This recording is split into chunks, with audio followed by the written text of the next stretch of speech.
Have you heard? KushCon is headed to Tampa this August 6th and 7th. Network with more than 7,500 hemp and cannabis professionals, sample products from more than 300 brands, and take in over 70 educational sessions. Do you work in cannabis or hemp? KushCon Tampa is the only place you can meet directly with the nation's largest distributors and retailers. Get tickets and learn more at kush.com/KushCon. Plus, listeners of this show can save 50% on tickets with the promo code PODCAST. Again, that's kush.com/KushCon. See you there.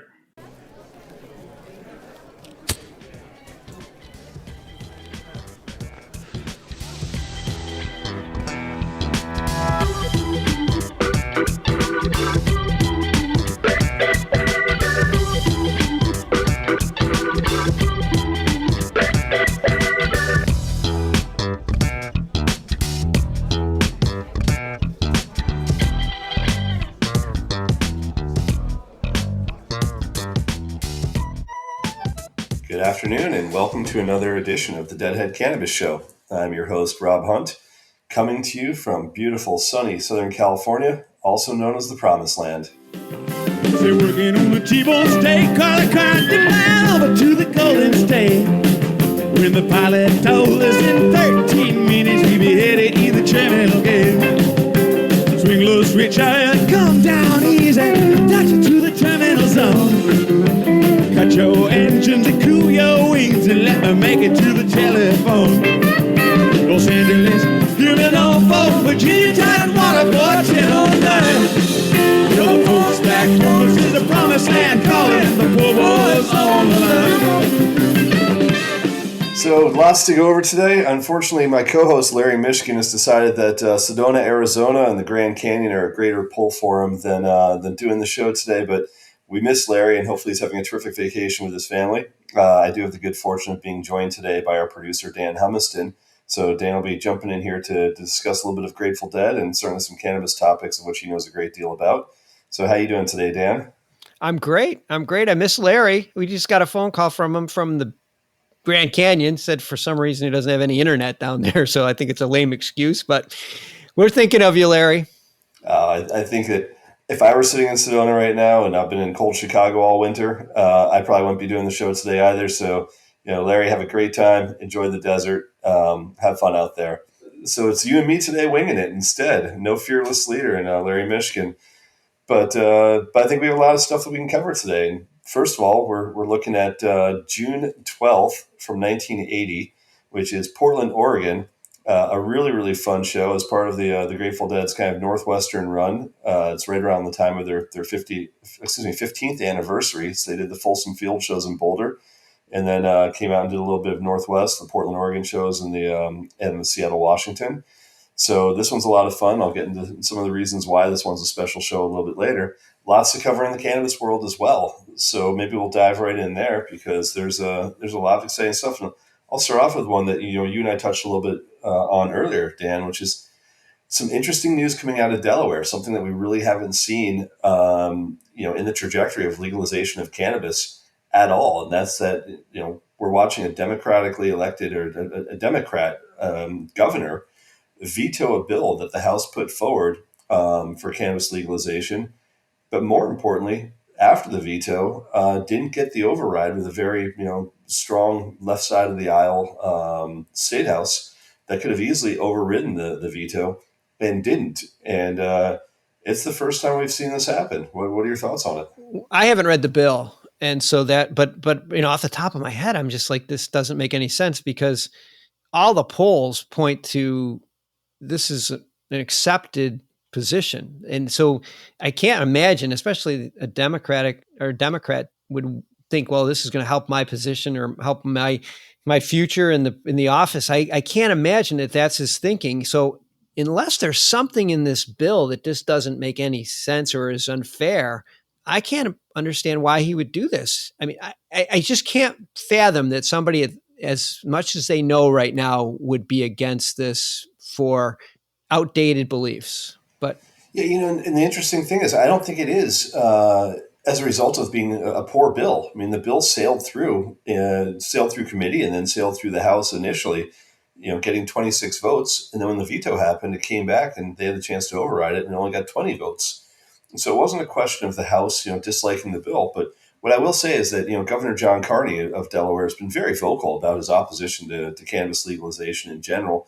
Certainly is no friend of the cannabis plant. So it wasn't a question of this coming out of left field that, we thought that he'd be supportive. I mean, he certainly made it clear previously that if a bill came to his desk, he wasn't, inclined to support it. So that part of it, we were expecting the veto. The veto didn't bother me. But then when it goes back, to the House to say, okay, well, what do you guys want to do here? It was a 20-20 vote with one member abstaining. Had it been a 26 to vote, then it would have had the votes it needed to get across the line. So that's where it's a little bit odd to me. And again, we're not talking about in a pretty heavy red state. We're talking as you mentioned earlier. This is Joe Biden land.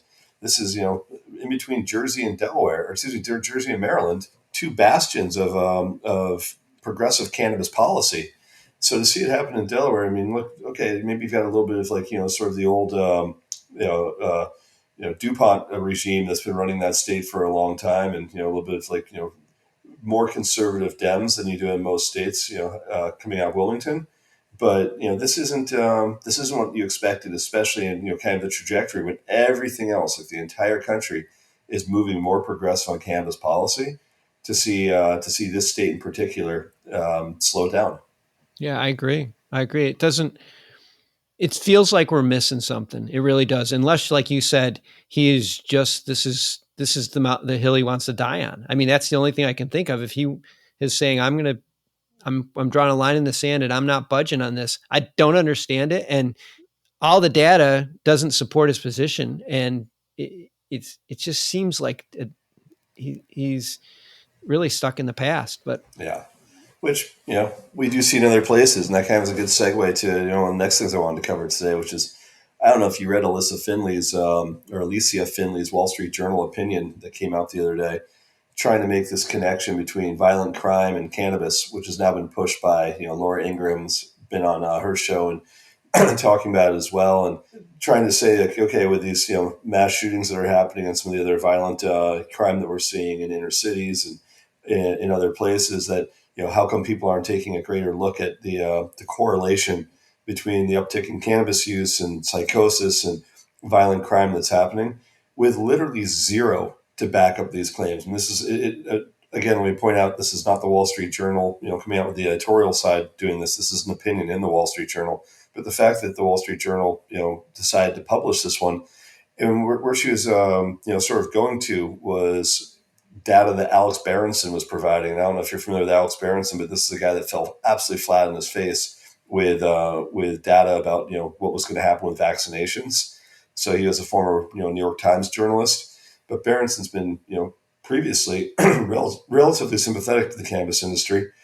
Certainly has a big following, but to put this out there and then use it as fodder for all sorts of right wing pundits right now to say look at this devil weed and all the violence that it's creating. That I expected out of some certain people, but I was very surprised to see that the Wall Street Journal was brazen enough to put that in its print edition. Yeah, my brother's a police officer, and we've had this discussion before. He says, Dan, we never ever have any problems with people who are smoking cannabis. All of our problems are with alcohol. People that smoke cannabis are not aggressive. They're not. That's so. I guess. I mean, I guess. But I think that's a different question, though, isn't it? I mean, that's the question of like, are people inclined to get in fights like the way bar fights happen?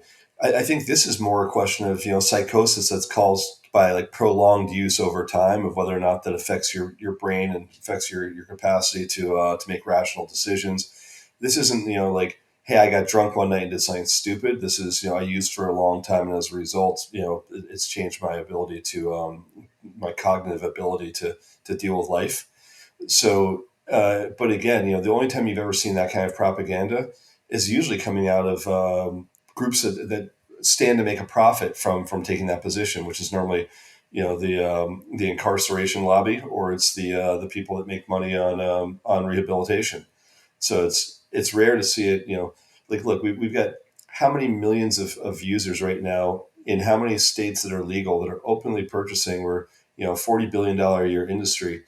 And this is just, recent legal industry. Prior to that, we've got 50 years of anecdotal evidence of a massive amount of users of cannabis that have psychosis and violent tendencies over prolonged use were to manifest themselves in any meaningful way. That would have already been demonstrated. I mean, there's no question that, if that was the case, we wouldn't be seeing the legalization movement that we're seeing today, because people would say, wait a second, this has been asked and answered, and there's a proclivity to violence and a proclivity to other sorts of mental illness that we've already identified even prior to legalization. So that's why I find it's really, really interesting that this reefer madness is now like coming back. Like, really now? Like after all we've achieved, after all, as far as we've gotten, I can't think of a single time. And take your experience with law enforcement and your family aside, this is a much bigger question as to long-term detrimental effect. Well, you make a good point, and that we don't have the data to support this. They don't have the data to support this, which doesn't always stop somebody from putting something out there. Maybe just as clickbait, maybe just to be a contrarian, maybe just to get attention to their site. It's hard to tell what motivated somebody to do something like this, but it just seems like it's a non-starter.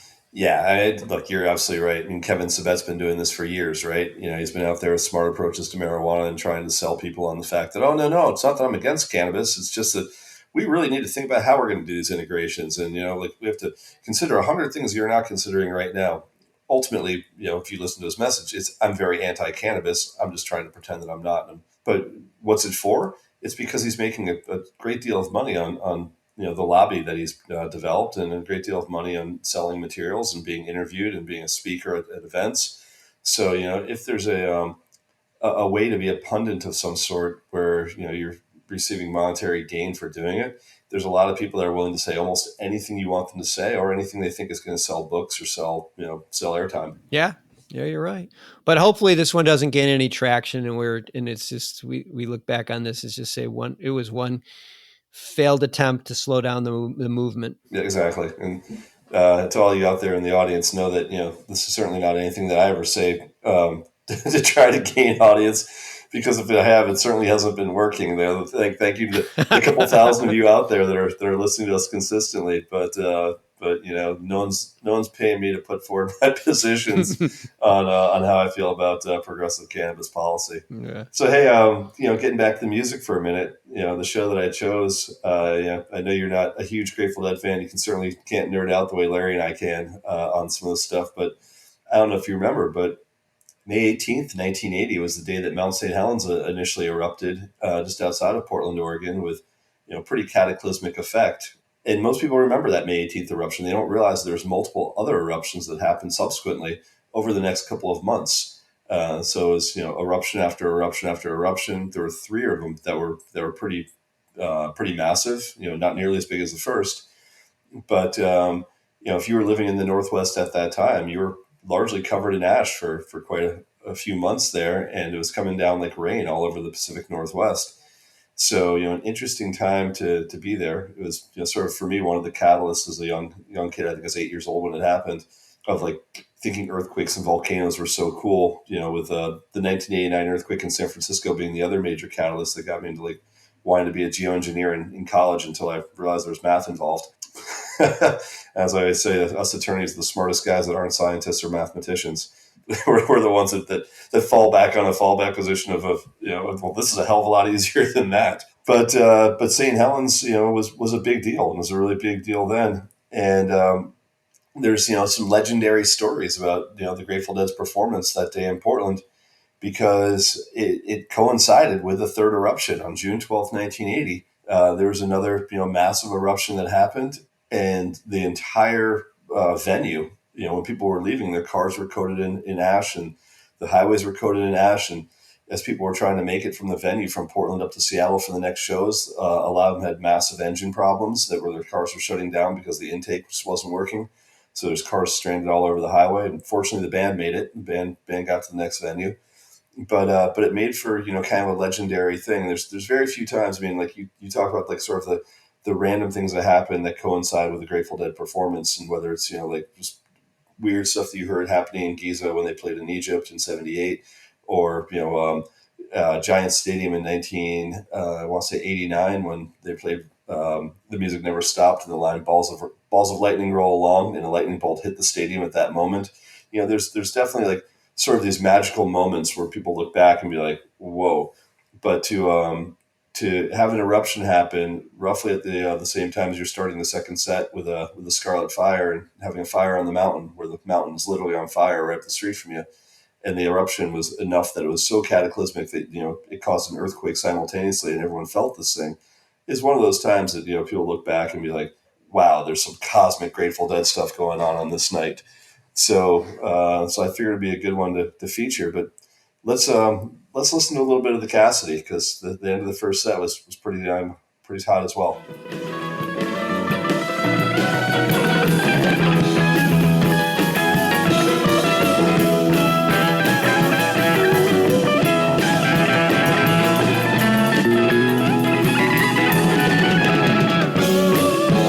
Fly to the seabirds, scattered like lost words, yield to the storm and fire.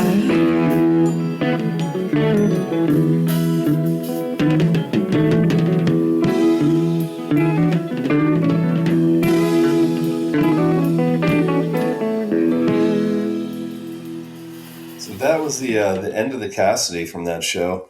One of the things about 1980 is it really doesn't get a tremendous amount of fanfare. A lot of people talk about 77, obviously.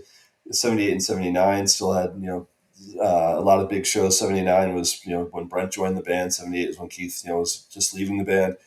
But 1980, it should be considered to be a much bigger year. And as I said, there's the 15th anniversary shows that people talk about from Folsom Field. And they played up in Anchorage, Alaska, which is another one that's pretty well loved show. But it just doesn't get the same attention from the fan base, and I've never really understood why. And when you listen to that Cassidy, you think, wow, these guys are playing as well as they've ever played. So it's for me kind of strange that it's a largely forgotten year. But lots more to talk about on that show. But in the meantime, we've covered some bad cannabis news. Let's talk about some good things that are happening, because there's definitely some positive news out there. And one of them that you and I covered earlier, Dan, was what's happening in DC right now. We got a great bill that passed yesterday that bans employers from firing workers for using cannabis. Yeah, hopefully this is the first of many bills that passed to give employers some guidelines, some guidance, and some protection, because it's scary. I can see from an employer standpoint, we talked about this, particularly if I have government contracts, federal government contracts that I don't want to put in jeopardy. It puts me in a really tough spot. This gives you a little bit of some flexibility, some guidelines as to what you can and can't do, and protects you in case maybe are called onto the mat and say, hey, wait a minute, this employee, and we could cancel your government contract. And you can say, no, there's a bill. We're protected by this bill. So I really am feel encouraged by this. And I just hope other states and other municipalities will follow suit.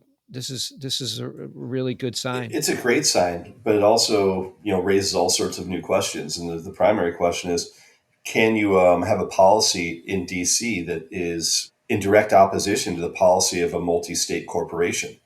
The hypothetical I'd give here is that, let's say you're a company that transacts business in all 50 states, and you've got employees in, sort of satellite offices in all 50 states. And if you have a policy that says, hey, we drug test all employees, and if our employees, pass a drug test for cannabis, that our blanket policy across the business is that we terminate them. And by the way, our insurance policy requires that we terminate these employees. Now, is there an issue where they say we're going to fire the employee, and the employee goes, well, wait a second, I'm in DC. You can't do that. I've got protections here. Now the question is, from a legal standpoint, who actually wins that battle? And something that, I've been looking at as a question for, no kidding, over 10 years now. I think it's about 15 years since this first came up. And I'll give just a quick little bit of history on this, that in 2009, I want to say, I was in a continuing legal education class in Colorado that was conducted by an insurance company, and he was discussing like drug testing policies and was talking about the new legalization of cannabis in Colorado, and the fact that he is an advisor to quite a few companies, and said, look, if someone tests positive for cannabis, I let the employer know that, you've got to terminate them.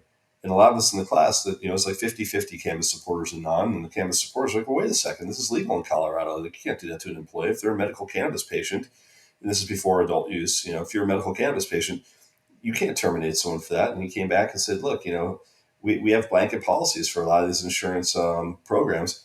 He said, I tell the employer that, very likely you might have to settle a wrongful termination suit. And then he brought up a hypothetical, and I think I've talked about this in the show before, of a woman that he recommended be terminated, who suffered from MS, who was wheelchair bound, and still recommended the termination of this employee. And, knowing that the optics of it were terrible. Like, here's a woman that really truly derived benefit from use of cannabis, but the idea behind his recommendation was, well, if she gets away with using a medical necessity excuse, then how many other people are going to be able to do the same? And it destroys the entire policy that the company has set in place. So he said, better to terminate her and then settle a wrongful termination suit with her in an arbitration agreement than it is to actually to allow it to go through, say, okay, we're going to make an exception because now you've opened the door. And so, long story on this is we got pretty far into it. And I said, I think that's absolutely ridiculous. And I don't think you can do that. So what if that same employee tested positive for Oxycontin? And this is before the whole opioid crisis had really kicked off. And he said, well, Oxycontin is legal. And I said, sure, if you've got a prescription, but what if someone's, buying Oxycontin on the street?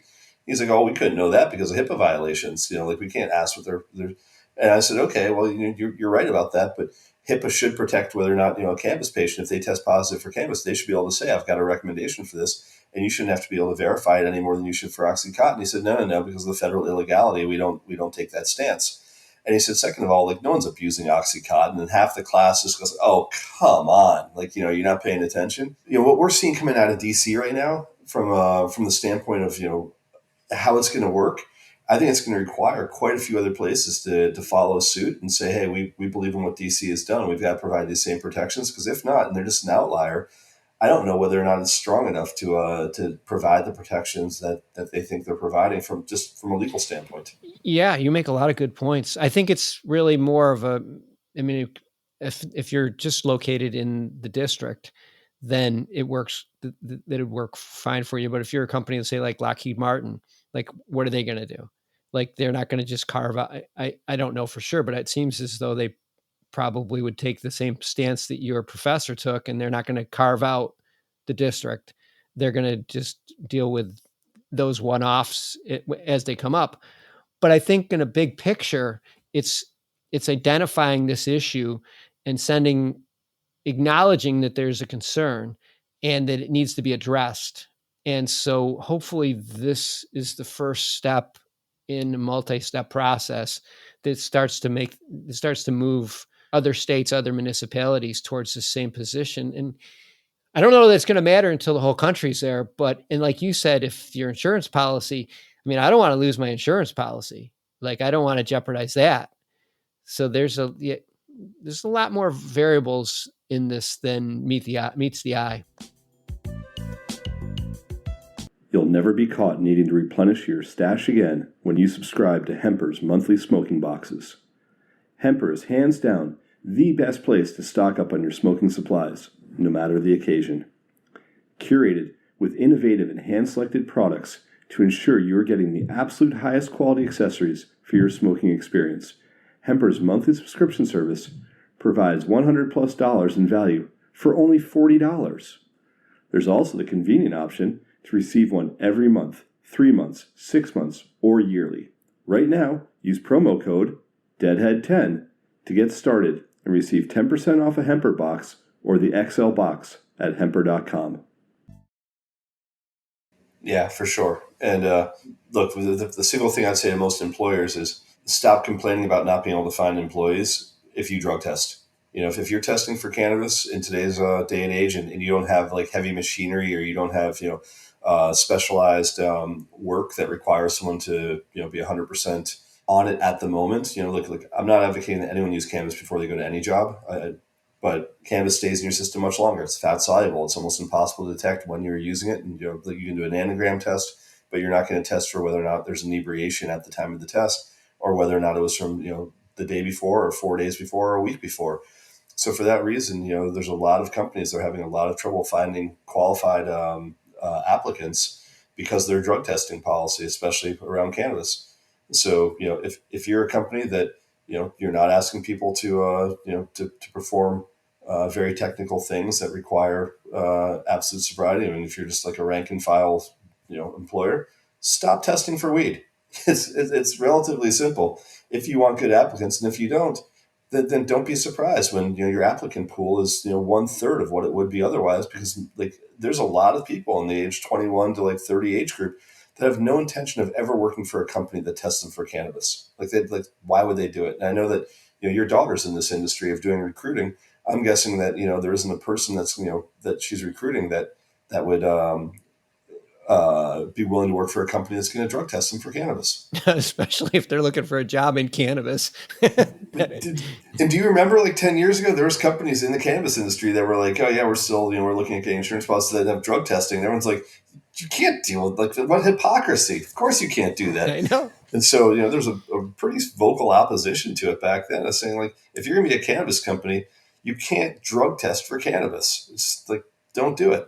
But, now that's a lot more widespread. And I think there's a lot of people that are realizing that they've got to make new decisions around what their policy is for drug testing in general. Yeah, I just think I think we're moving, again, this road that we're on seems like, for people that are in the industry, seems like it's taking forever. It's like we're in a traffic jam and we're just slowly moving along. But if you look at it, if you take a step back and you see how far we've come, we're making progress. And this is one more arrow in the quiver. We're getting one step closer with this. That's a good sign. I'm not excited about the Delaware governor. I think that's a bad sign, but overall, I think that's going to be a small setback. Because this is one step forward.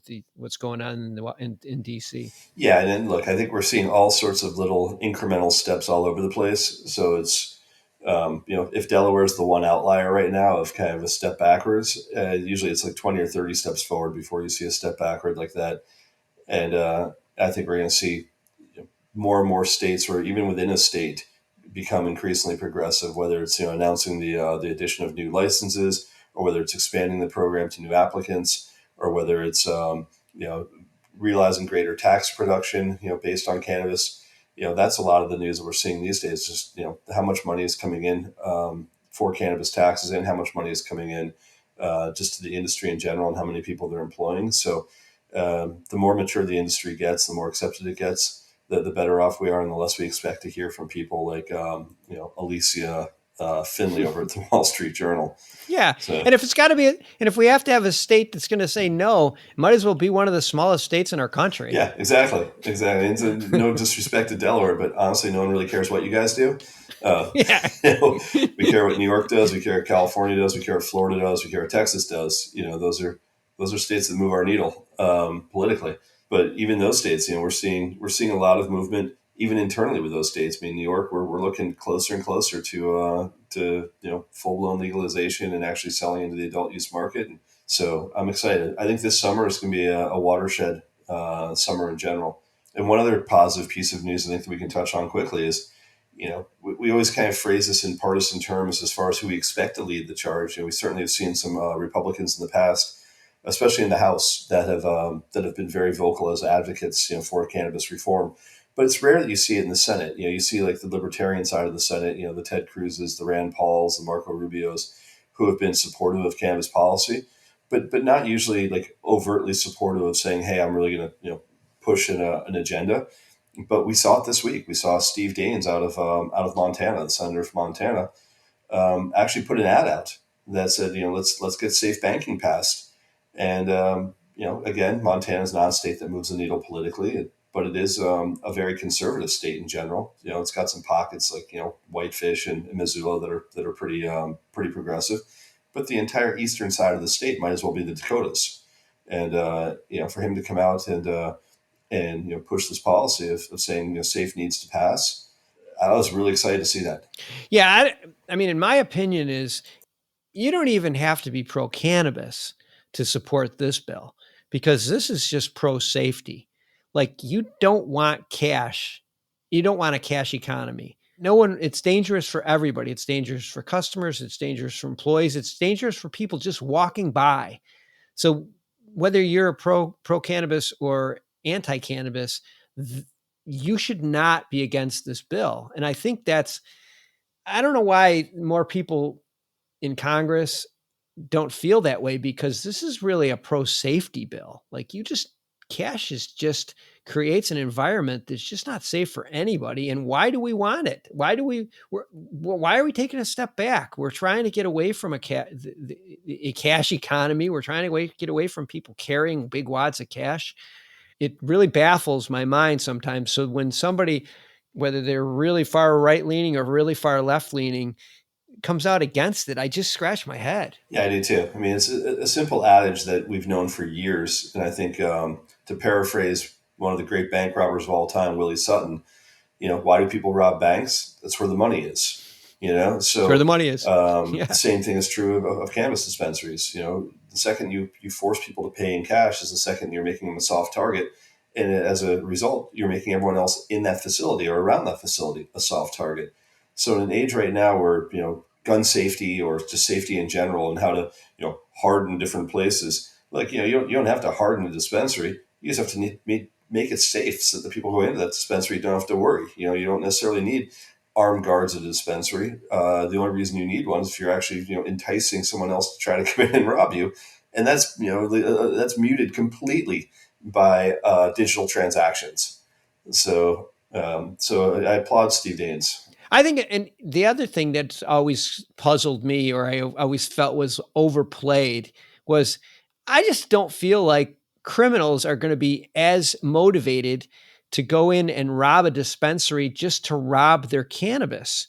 I mean, that would be a hard thing to pull off. Like, they're only going there to get the cash, not the cannabis. Of course. I mean, it's one of the great misnomers, right? For a long time, where it's like, oh, well, there's all these drugs in there, and they're going for the drugs. What are you guys joking me? Like, how much weed are you going to steal? They've got a year's supply worth of vapes. Like, come on, that's it. I mean, maybe you could say, okay, they're doing it to like put it out and resell it, but again, that says to me, like, there's got to be safe ways to do this, and a lot of things that the industry itself have been pushing, which is, hey, let's have a way to track and trace, everything, barcode everything, or find other ways to make sure that if someone actually has a product and they're trying to divert it, that you can identify the diverted product. But to your point, it's not about the weed. It's about the money. It's very, very simple. Guys don't go in there going like, give me all your weed. Yeah, exactly. And like, so your pool of criminals is so much smaller, because not only if I'm just going in there to rob your weed, now I got to sell it. Like, but if I can go in there and take your cash, like, that just opens it up to everybody. Like, every criminal could do that, but only a smaller portion of the criminals can take your weed and sell it. Yeah, exactly. Like, this is dumb. It's just dumb. The cash is the problem. Yeah, I don't even know if there is like a fence for like aftermarket stolen cannabis. Like, hey, I got my guy. Let's go to Kansas City. Yeah, it makes no sense. It'd be like, I'm not going to go in the liquor store to steal all your liquor. Give me all your. How much you got in the till? I got $10,000. All right, I'll take the scotch. Yeah, give me all your Seagrams and Crown. I don't want anything else. Yeah, like, nobody does that. That's definitely not happening. But yeah, I mean, it only makes sense for everyone. I mean, we've talked about safe banking a bunch in the past, but I think it's becoming a much more of a safety issue. And it's not just about banking regulations, but it is about the fact that people are realizing right now that one of the things that SAFE solves is, taking thousands and thousands of dispensaries across the country and making them significantly safer to the general public as a result of taking cash out of the transaction, or at least largely taking cash out of the transaction. It's not to say you can't pay by cash, but, if given the opportunity, I can't think of the last time I've carried cash. Like, I have it for like odds and ends, but other than that, I'm in the digital world completely.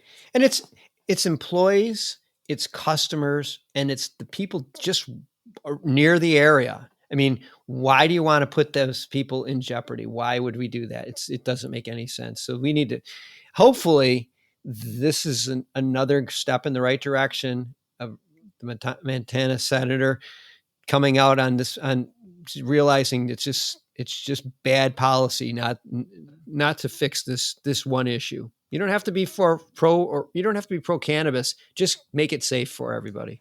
Agreed. So getting back to June 12th, 1980, It's been a choppy episode today. We sort of toggle back and forth because there's no clean segues the way there were last week when we were able to use song quotes to jump between songs. But today it's much more thematic as we're kind of going back and forth with topics.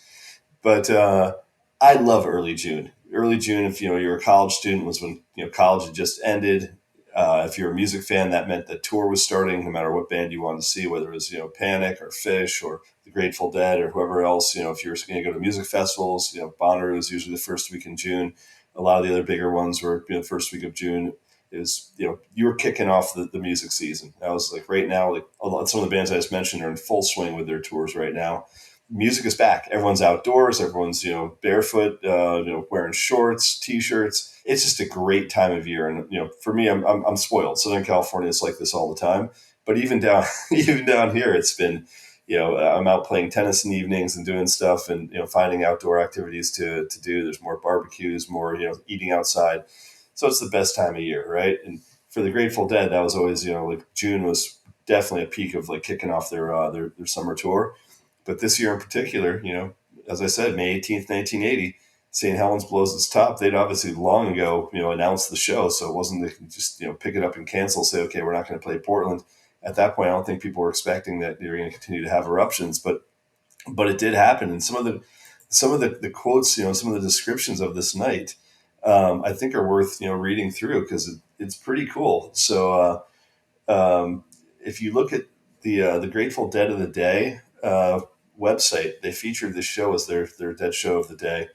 And their quote on it was, "Eruptions occurred occasionally in the months afterwards, including on June 12th. On that day, a plume of ash billowed 2.5 miles above the volcano at 7:05 p.m., about the time the Dead first went on. At 9:09 p.m., smack in the middle of the fire of the mountain, a much stronger explosion followed, sending 10 miles of ash straight up. The entire city of Portland was coated by the plume, including the lot of the Coliseum." So think about this for a second, Dan. You're at a show, the Dead kick into fire in the mountain, and boom, like a mountain that you can see in the distance erupts and sends ash 10 miles into the air. And you're high out of your mind watching the show, going, holy shit, what just happened?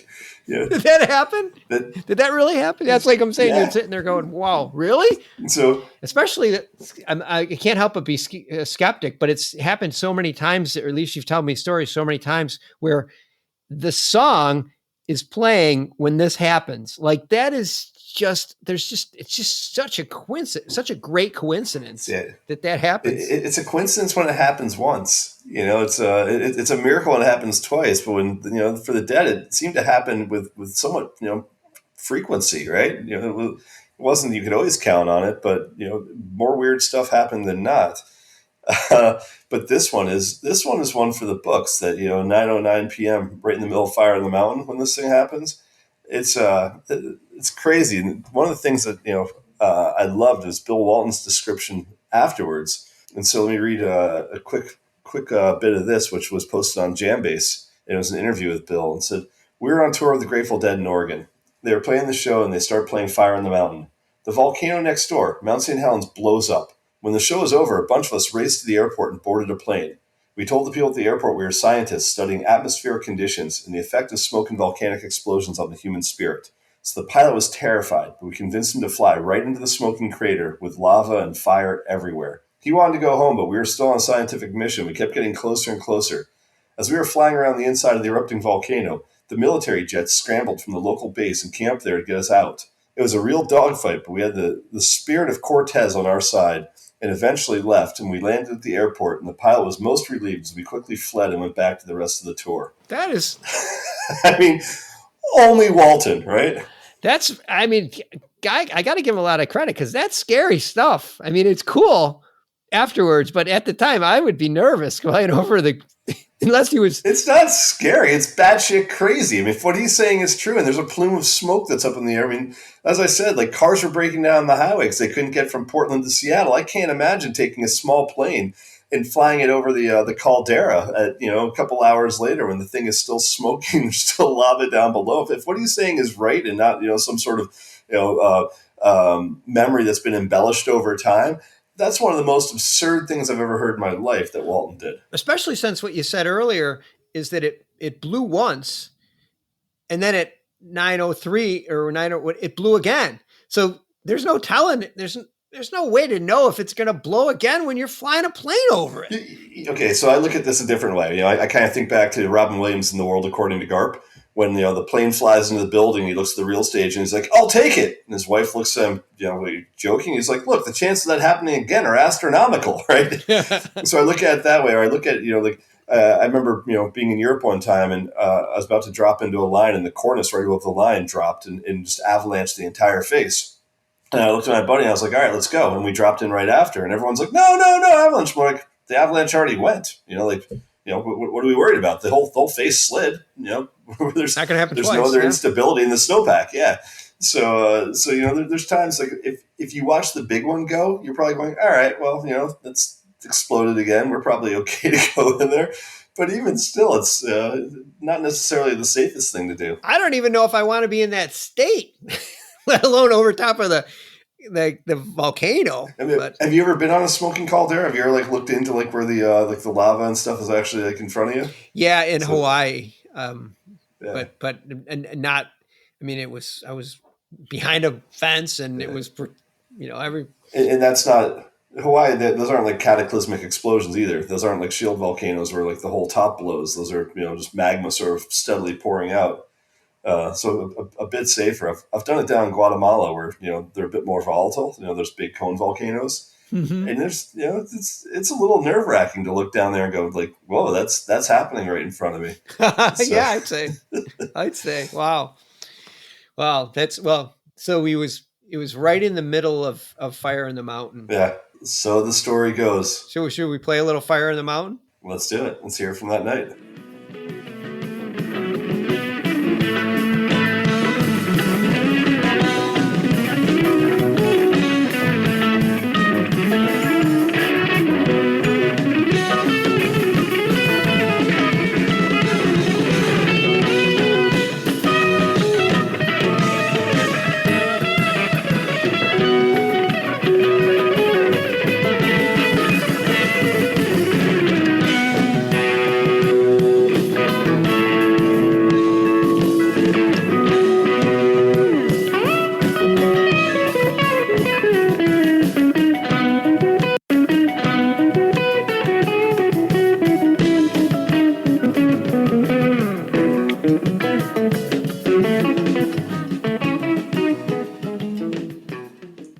So that's the wind down right at the end after the jam after the third verse. But I gotta think, if you're the band and you're on stage and Mount St. Helens blows its top while you're playing Fire, it's probably got to make you play a little bit differently that night and just thinking to yourselves there's no way that just happened. That's crazy. I'll tell you, I'm going to take a sidebar here because I actually know exactly what I was doing. Probably at 9:03? 9:09, I think, is when the. Yeah, I probably know. I think I know exactly what I was doing at 9:09. It was my 17th birthday, and I was praying to the porcelain god with my buddies. It was Southern Comfort is what put me through, and never ever have been able to drink Southern Comfort since then. But I remember clearly where I was when I mean, it might not have been 12:09 East Coast time. It may not have been 12:09. It may have been 1:09. But at some point, I was in bad shape. An eruption of your own. I was having an eruption of my own. Yeah, I know that for sure. I made it 1 year longer with Southern Comfort than you did, and I haven't touched it since I was 18. So I know that feeling. And it wasn't even that night. It's the next day when your whole pores are dripping Southern Comfort, and you're like, that's it. I can't even look at a bottle without getting sick. I can't smell I can't smell it. If somebody brings it, oh God, it's so bad. I'm like, I can't even smell that. But that was, I was scarred on that night, June 12th, 1980, 17th birthday. So that's too funny. Anyhow. Well, so, hey, before we go, we've got some good guests that we know are coming on the show soon. We don't have dates set for them, but over the next couple of weeks, we're going to have some really fun good guests coming to join us. Larry should be back from the Grand Canyon, so excited to hear from him on how his trip down the bottom of the canyon was. Hopefully he's dealing with the vortexes okay in Sedona and all the rest of that interesting hippie stuff that's happening out there. We started the show today with little Chuck Berry with Promised Land, and I can tell people that my first show in California, they played A Promised Land. It's my first time flying to a show. So, I definitely identified with the final verse of, cut your engines and cool your wings and let me make it to the telephone, of letting people know that I'd made it safe to California to see some Dead shows. And I think that was Oakland of December 1990, the New Year's run, where I started off hitchhiking across the Utah desert and no one would pick us up. And I made it as far as the Salt Lake City airport and said, okay, that's good enough for me. And I went over and bought a ticket and went instead. Yeah. So I think I made it 18 miles from my dorm to when I gave up about 8 hours later. But, it's rare you get two Chuck Berry tunes in the same night. So Portland did it. Portland, June 12th, 1980. They finished it off with a Johnny Be Good after opening up with a Promised Land, or second song, Promised Land. So as we head out this evening, just wanted to say, thank you, Dan, for joining us and being a surrogate host with me today. We'll have Larry back next week. But until then, I'm going to send you off with a little Johnny Be Good. And in the famous words of my co-host and sage and leader of the show, enjoy your cannabis responsibly.